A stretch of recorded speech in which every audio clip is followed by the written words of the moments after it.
Halo semua, nama saya Aras Namo dari 10 IPS 3 absen 9 akan menjelaskan biografi Dato Sri Tahir. Tahir atau yang akrab dipanggil Dato Tahir lahir di Surabaya 26 Maret 1952. Ia lahir di lingkungan yang rata-rata warganya tergolong tidak mampu. Ia dibesarkan oleh seorang ayah yang menghidupi keluarga dengan membuat beca.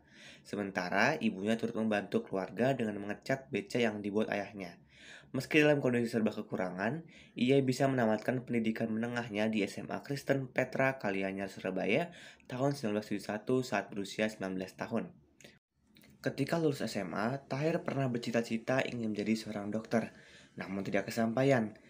Cita-cita tersebut kandas karena pada suatu ketika ayahnya mengalami sakit keras hingga tidak sanggup lagi membiayai keluarga. Rencana Tuhan mengubah jalan hidup yang telah dirancang. Karena sakit yang diderita oleh ayahnya tersebut, Tahir muda harus berhenti kuliah dan melanjutkan bisnis ayahnya di Surabaya. Namun nasibnya cukup beruntung. Pada umur 20 tahun, ia mendapat beasiswa di sekolah bisnis di Nanyang Technological University, Singapura. Di negeri Singa itu, Tahir menempuh studi sambil mencari produk tiap bulan di Singapura untuk dijual di Surabaya. Dia membeli pakaian wanita dan sepeda dari pusat perbelanjaan di Singapura, lalu menjualnya kembali ke Indonesia. Dari sinilah ia mendapatkan idenya untuk kapitalisasi produk impor guna membantu biaya sekolahnya. Ini menjadi awal dari bisnis garmen yang kemudian serius digeluti pula. Di umur 35 tahun, ia bersekolah kembali, lalu menyelesaikan pendidikan keuangan di Golden Gate University, Amerika Serikat. Dari bisnis garmen, lambat laun Tahir muda mulai berani masuki bisnis lain. Dia masuk ke bidang keuangan.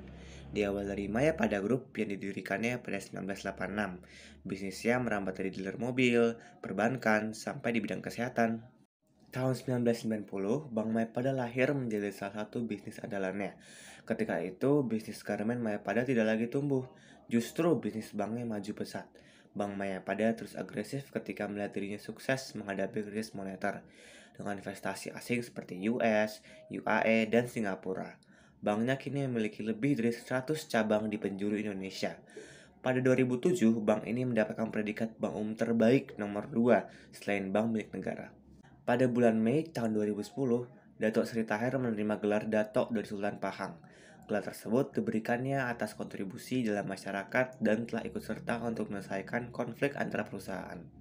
Selain itu, Dato Tahir juga menerima gelar Profesor di Lingnan College, Sun Yat-sen University untuk periode Oktober 2011 hingga September 2014. Dato Sri Tahir juga sempat menghebohkan publik pada tahun 2018. Pasalnya, dia menukarkan mata uang asingnya senilai 93 juta dolar AS dan 55 juta dolar Singapura ke rupiah. Nilai itu setara dengan lebih dari 2 triliun. Uang tersebut berasal dari dompet pribadinya, bukan dompet perusahaan. Pundi-pundi rupiah yang sudah ditukar akan disetorkan ke Bank Mayapada untuk memperkuat permodalan bank tersebut dan menyelamatkan Indonesia dari inflasi yang sedang melanda. Nah, perjuangan Dato Sri Tahir dari seorang anak pembuat beca yang putus sekolah hingga menjadi penyelamat Indonesia dari inflasi patut dipacungi jempol. Dengan ini bisa dibuktikan bahwa dengan kerja keras yang cukup dan pengetahuan yang memungkinkan, kita bisa melawan tekanan yang kuat sekalipun hingga mencapai mimpi yang ingin kita inginkan. Sekian, terima kasih dari saya. Wassalamualaikum warahmatullahi wabarakatuh.